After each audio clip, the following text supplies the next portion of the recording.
Hello,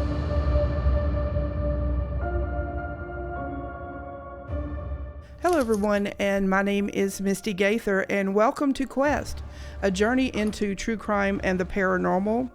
I'm here with my guest, and she has driven over 300,000 miles, been to 48 states, been on countless podcasts, and even Nancy Grace. And last year, she actually they did an article about her in People. So you wonder what would make someone, to drive and to reach so many states. And I'm here with Dr. Maggie Zingman, and tonight we're going to talk about her caravan to catch a killer. And she is on a relentless pursuit on her own quest as she tries to find the killer of her daughter, Brittany Phillips. Let's talk about your caravan. But before we do that, your daughter, had brought up, how she was murdered in October of 2004. It's a little over 20 years now. And before we get into all that, I would really like to know what kind of person that Brittany was.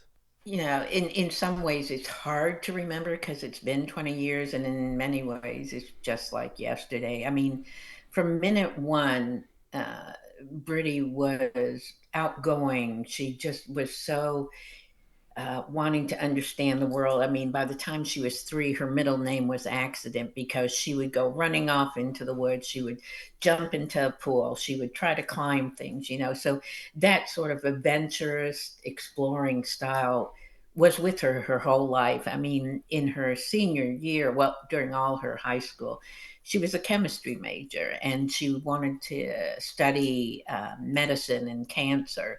And so she sort of went into that with that same explorer mentality. Part of the reason she wanted to do that was because she had a grandmother on her dad's side that died of cancer. And little did she know, 8 months after we lost my mother died of cancer and stuff. But she was just compassionate, and that compassion and that empathy and everything also caused her to struggle when she was young because she would just see things and she would just have such pain. I'm a first responder with mental health. And so in 1999, we had the Oklahoma City bombing. And she came up there with me the time that I was working in the emergency telephones, because it was the first time we had people coming in from across the US. And so we were manning a lot of lines to get back in touch with them after they left. And so before we went in to work on the phones, it was one of the first times they had fences where people were putting stuffed animals and things. And so she had seen pictures of it on the news. So she brought a stuffed animal with her and she put it on there and she just bawled. I felt bad in some ways, but that was just her. She was just compassionate after she died. A lot of friends would say, she would sit at lunch with me at school. She looked like she should have been in a popular group, beautiful, blonde curls, very small, petite. But she was just, you know, always reaching out to people. Do we think maybe that was part of what, ended up happening, that she befriended somebody that killed her? We don't know. But that just in a broadest sense, highly intelligent, a year younger than everybody she went to school with. And that's why when she went for her freshman year to my alma mater in St. Pete, Florida, Eckerd College, after a year, she decided she wanted to come home. She was a year younger than everybody. She was too homesick. And that's why she decided to move back. Now, you are a trauma focused psychologist, if I remember. Correct. And so for about 35 years, that's been your profession. And tell us a little bit about that. Now, you say that you're a first responder to like events or to someone's having a mental health crisis. And how does that work? You're like Yeah. called or chosen or. Like had told you before we started, I just turned 70. And so 35, 36 years I've been a trauma psychologist, but I had 35 years before that. A survivor of assault, domestic violence, a bunch of things. And I thought I could never get better. And when I went into some very intensive treatment and started getting better, I was thinking, God, I want to go into this field. I never thought I could heal. And so, in working with my psychologist, which later became my mentors, they said you have to be sure that you're really healed or else you'll last about 5 years. And so I really fine tuned things. And so when I started working just in the community, I was working with adult survivors.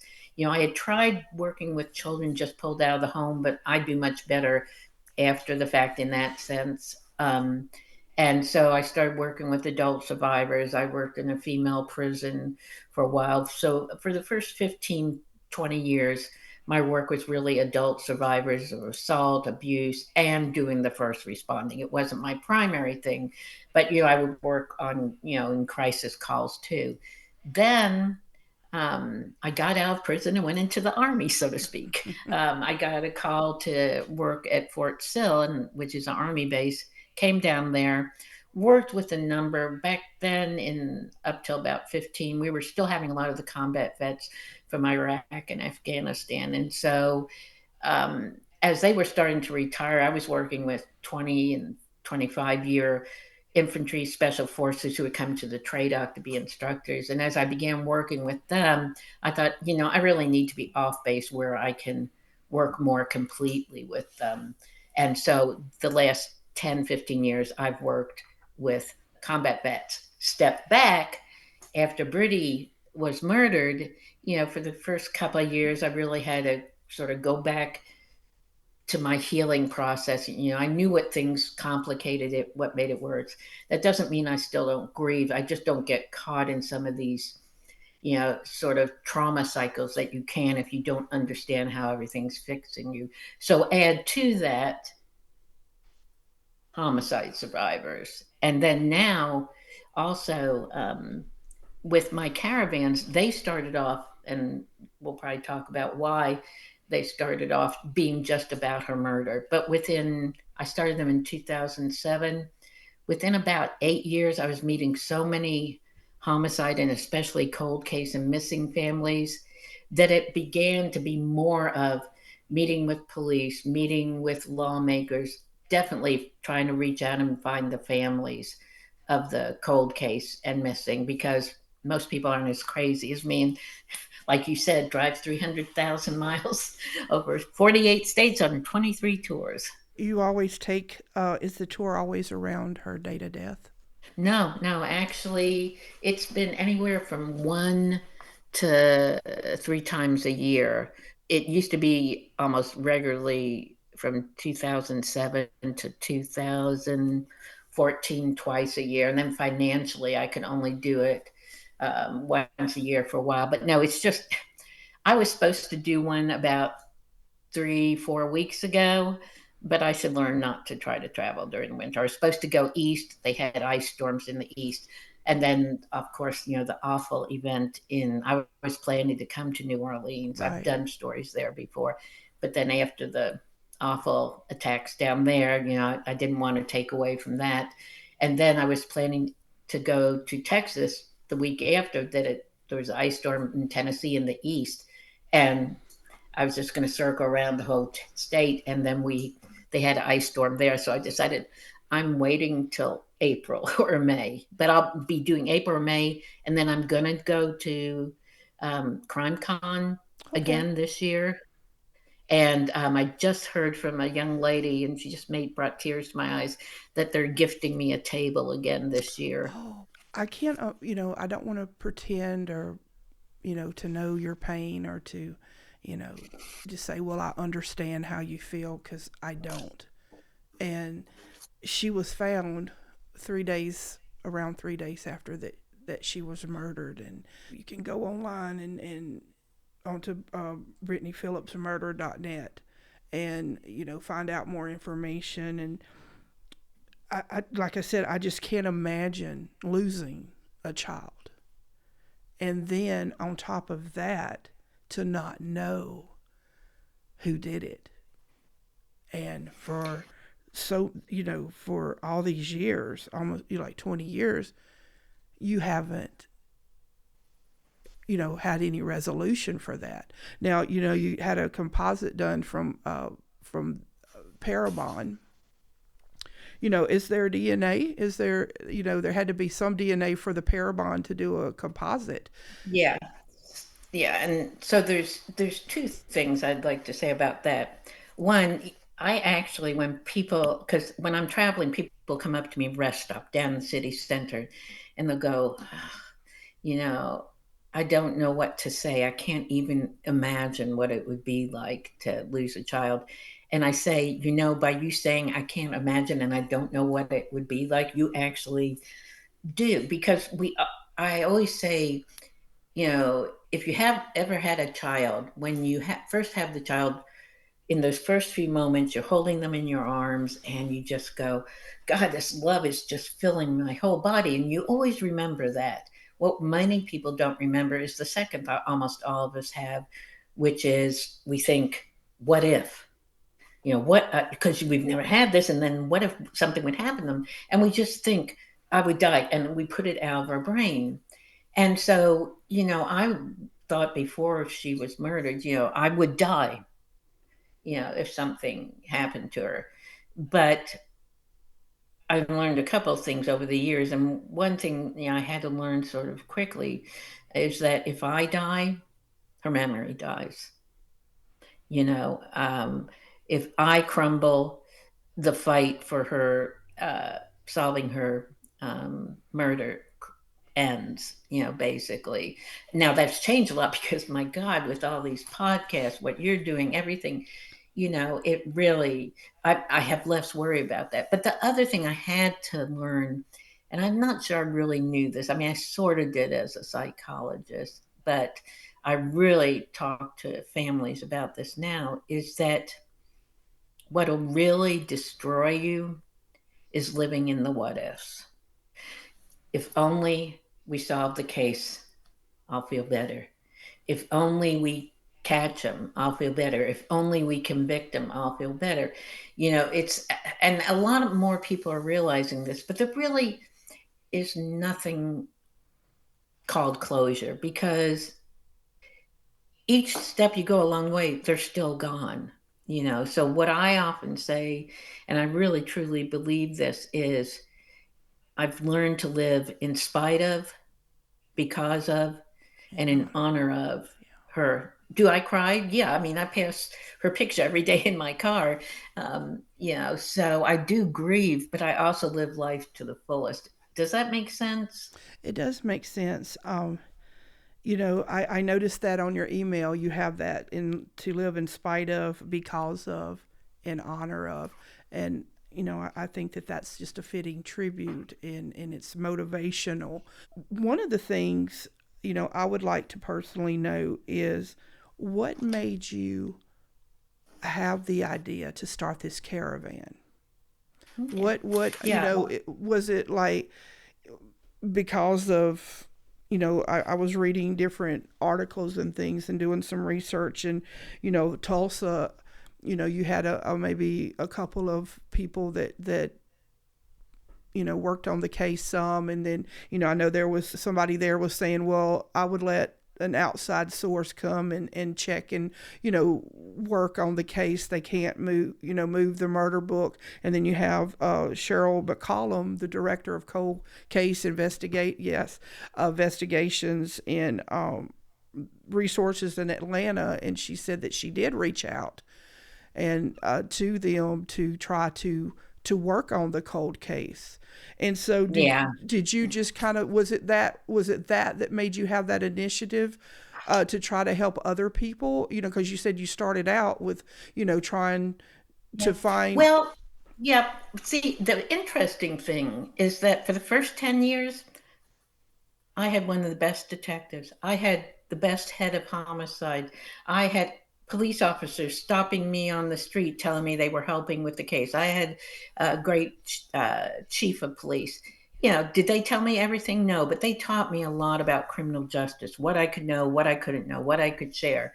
And so the first DNA that they used was a sample of from the same person, from blood and semen. They used that to rule out probably over 1,000 suspects from 2004 till Jeff retired. Jeff Felton, my first detective. When he retired, Well, step back. So because they were turning over every stone in 2007, I was going, my God, what does this mean when we have, 400, 500 suspects that haven't matched this DNA?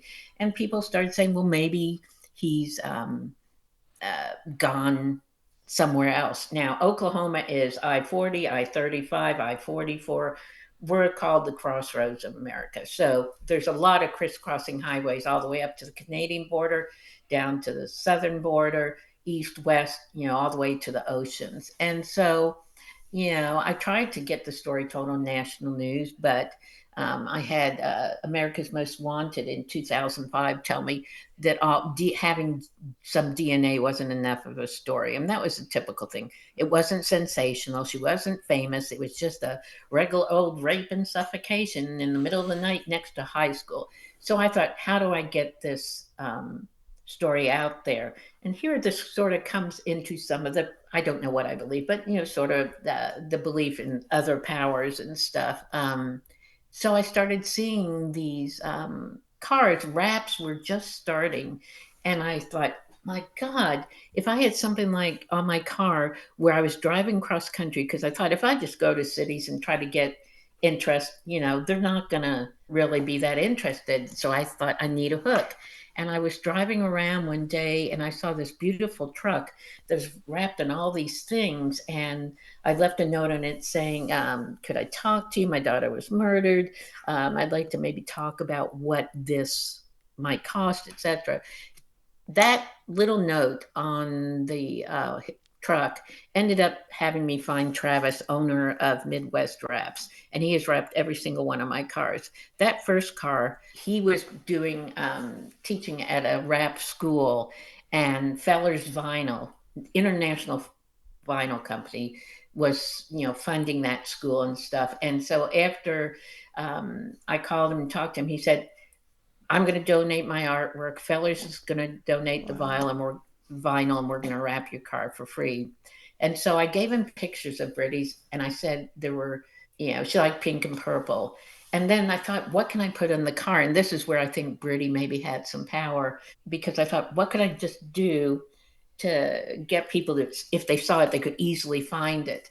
And I've always been a poet. That's what my undergraduate degree was. I'm a writer. But so I came up with Caravan to Catch a Killer. Now that's how people will email me. They'll say, I saw you on the mountain in Utah. So, but what was beautiful is when I first came and got picked up the first car, um, not only was it pink and purple with pictures of Brittany and different ages and Caravan to Catch a Killer on the sides, but the background of it was butterflies, which I told him nothing about that. And Brittany, one of her favorite songs when she was little was Butterfly Kisses. So when I saw that, first car, it just, the naming of it or whatever, and then his design, I really felt there were some sort of powers that influenced it. And I had no idea what I was going to do, except that I was going to do sections of the country, 3 to 5 weeks, and just, I would get on the road, email reporters when I saw they were reporting on something in that city,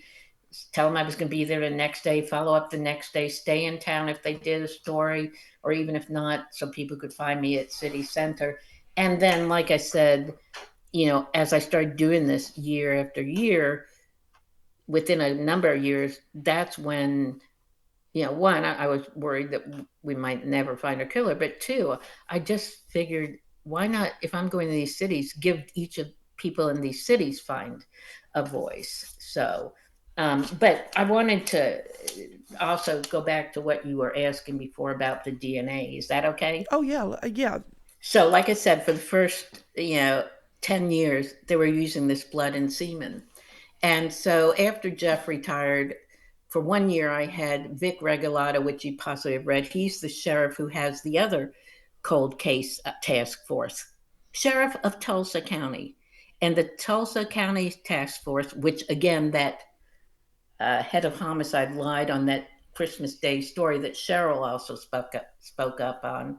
They had been working with Tulsa police to try to see if they could come to some agreement from 2020. And then 2023, suddenly Tulsa police said, no, we're not going to even talk about it anymore. So when that head of homicide was saying, oh, I haven't heard anything about any cold case assistance, he was lying about that. And he was lying about the contact that Cheryl had, and stuff. But after Vic, I didn't realize he was going to become head sheriff. He was my detective 1 year. Then I had my second full detective. And initially he was talking with me, but then I got some funding and I said, can we, look into like these phenotype pictures, which you were talking about, which is a picture where from the DNA, they know it's Eastern European, they know it's blue eyes, they know it's blonde hair. And they've tested it against real people to see if they come up with this picture. So they came up with this picture in January of 2021, I think. Within a couple of days, we got 70 tips. Got a lot of tips. Then I get a call from CC Moore, Yes. who's one of the top DNA analysts. And she said, are you aware that we offered to also do a genealogy, assessment and find out who this is? And that Tulsa police said no. And I said, no. So I called them. And in the long run, she analyzed the DNA.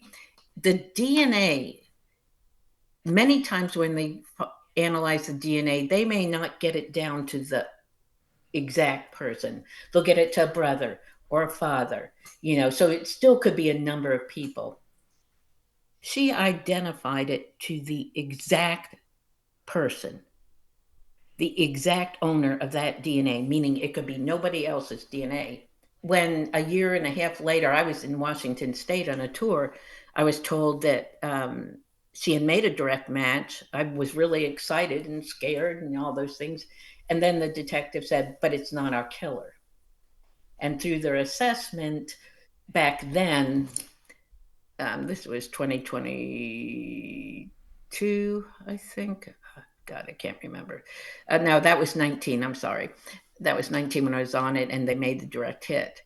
So I said, well, let me get back to Tulsa. I drove back in 3 days. And when the Tulsa police, and this is really important because it's really confused a lot of people, when Tulsa police announced finding a suspect and interviewing him and him not being our killer, this is how they said it.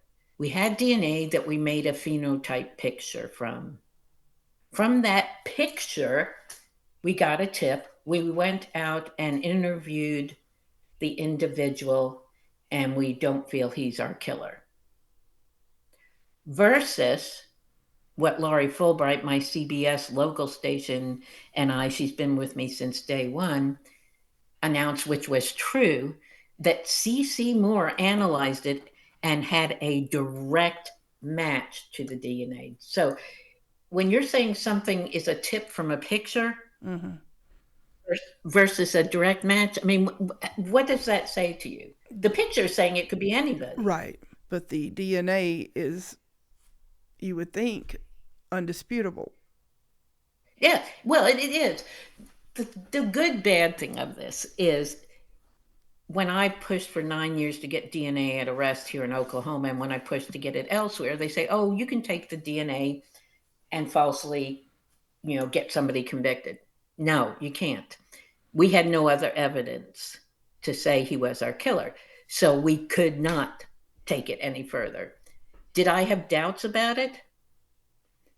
Yes, until this case gets so crazy. So I kept asking the second detective, are you going? Because if that DNA that we used was not our killer, then that means every of the hundreds, thousands of people that they compared it to get against, you would think you got to go back and look at all those suspects. And that's what killed me, is that we were going back to ground zero. But the detective kept saying, no, we've already looked at those people. We don't need to do it. So meanwhile, I did a podcast with Paul Holes, Mm-hmm. and he donated money. Wow. That's when he was with his other partner that he's no longer with. Um, they donated $6,000. So I called Eddie and I said, I've got $6,000 that they'll give Tulsa police to analyze more DNA. It took about 5 months before he even got the paperwork done. And then he retires in like August of 22 or 23 and goes, I'm retiring. You can't reach me on this phone anymore. He retired over a weekend. And so it took a couple more months for the money and the form to be processed. And so they sent out more DNA. What I didn't know, and it's been made public in People and everything, and they really did a snow job in People, the Tulsa police. But, anyways, what I didn't realize was that they had DNA underneath the nails. I was always told they didn't. But the second profile that they sent out, which is now with Othram, Hmm. is from the nails. And Dr. Under, Middleman is in Othram. yeah, yeah, Hmm. Kristen and Kristen and David. David, yeah. And so that DNA is from underneath the nails. And from what most of us know about crimes and stuff, is that's usually defensive.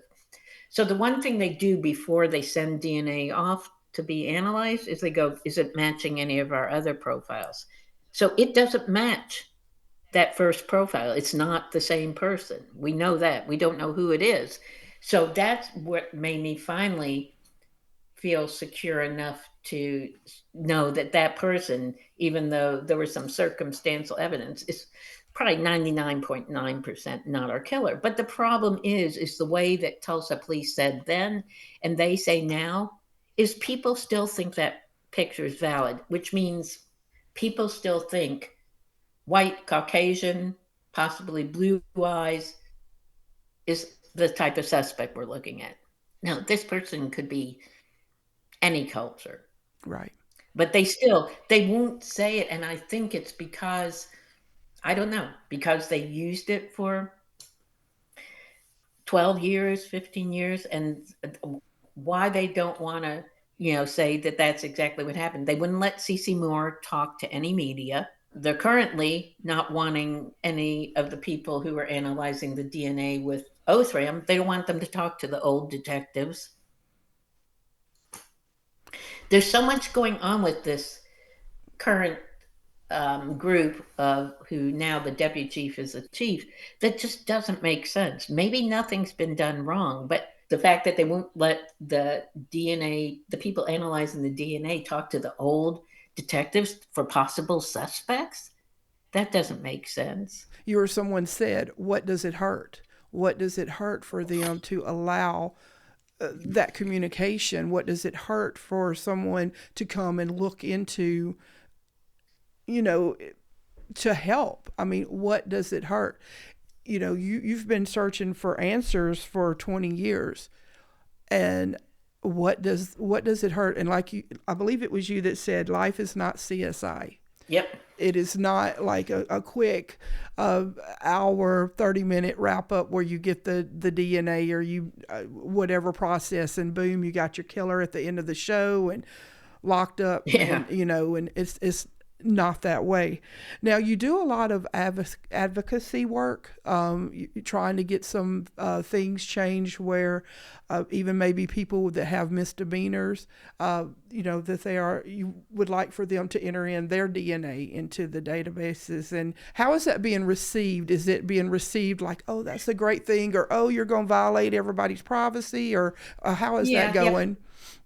Good question. I mean, and it's changed, I mean, interesting. So many lawmakers, when I initially was talking to Oklahoma, who were going, well, I don't want this. Well, it ends up that half of the lawmakers in Oklahoma are criminal attorneys, so they don't want that their Right. clients to be identified. But that being said, there's a couple of things. Like I said, my case is a perfect example. We had DNA. We couldn't do anything with it. We identified the person. We couldn't do anything with it. The Supreme Court in 2011, just haven't talked about it in a while, so I can't remember the name, but it was about a case in Virginia, where somebody who had been convicted of murder said it was an invasion of his privacy, and it Mm. went to the Supreme Court, and the Supreme Court said it is no more, it's no different than a thumbprint. It's a digital thumbprint, and that's because nothing can be done with it. All it does is identify the person. Now, interesting point, and more states are becoming aware of this. I worked with this Representative Pittman in Oklahoma, who was one of the leaders of the Innocence Project in Oklahoma. What we got the Innocence Project to understand is that DNA in arrest is a twofold gift. One, it helps identify somebody who's done a crime and get them off the street sooner. Rapists often get arrested numerous times, but they don't get convicted. And when we do finally get them, and you're in a place where it's just DNA conviction, there's all these studies, the Denver study, the Maryland study, the Indiana study, where they show where this individual was convicted finally of rape or murder or something, and they match the DNA backwards over 20 years. So one thing, it gets these really violent people off the street early. But you know what else it does? It stops the false convictions. So right now, the Innocence Project is using the DNA to get people out after they've been convicted. But this DNA, the more we develop it and get it into these systems, it actually is stopping it before half their lives. 20, 40 years are taken. There's nothing it can do except save lives on both sides of this thing. And now, like I said, back with about in 2013-14, that was when they were first trying to use it to analyze, to identify people. And one of the police departments somewhere out in California pretended to be a family member to try to find a match to it. And that brought a lot of problems up in the courts.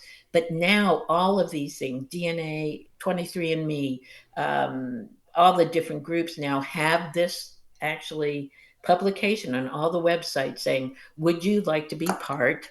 Yeah, like to be able to, like you volunteer to have your DNA ran with like CC Moore and Othram and different ones that you give permission to. Yeah, well, they're Yeah, actually accessing a lot of these outside ones, but like Jed now, Match, and right? it's good, now it has to be legal, but it's just showing that there's a lot more acceptance. And usually the only people who have an issue with it, once they understand it, are people who, have done something where they don't want Right. people to know. So when are you planning on coming to New Orleans? You think you said like April, May, something like that, or I'd like to, because in August, I'm going to do a Western run, which I haven't done in a while. I was even trying to do it, in November and stuff, and it just didn't work because of weather, and I don't want to drive in snow on mountains. sure. So that's what I'm hoping to do. I'd like to do a sort of New Orleans, Alabama, Tennessee. There's a couple of different families that I've connected with that I'd like to hook up with them.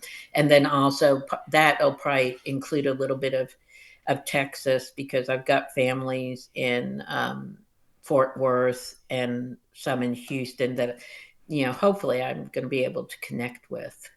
Well, I was going to say, I hope you remember in your planning to come to New Orleans to email me, and I would No, I'm not going to do that. Why would I do? I'm just kidding. Of to, course. Once, watch out that, yeah, once I find somebody in a city, yeah, that's it, you huh? can't get rid of Hey, me. that's all right. I'm up for the challenge. Let me tell you. Well, it has been a very huge honor for me to have you on my show. I know, like I said, you are on different podcasts and different medias a lot, but I really felt like that it was important for me to meet you, and I wanted to hear your story, Brittany's story, and I wanted to leave our audience with a quote from you. And it Uh-oh. says, Brittany was always a fighter, and when I'm fighting for her, I'm fighting for her voice, and she was always a voice for others. That's her legacy. Everybody, Dr. Maggie Zingman, And you can find her on TikTok, BrittanyPhillipsMurder.net, Facebook, and send her a line and let her know that, we support her, and anything that we can do here to help you, we will. Oh, I appreciate it. And definitely the Facebook mom.missing.brittany is where I post a lot of things. So, and anybody, feel free to contact me. But this is such a gift. I mean, when I heard from you, I mean, each podcast, I never know who it's going to touch, so I will keep doing these till I can't talk anymore. Thank you again for being here.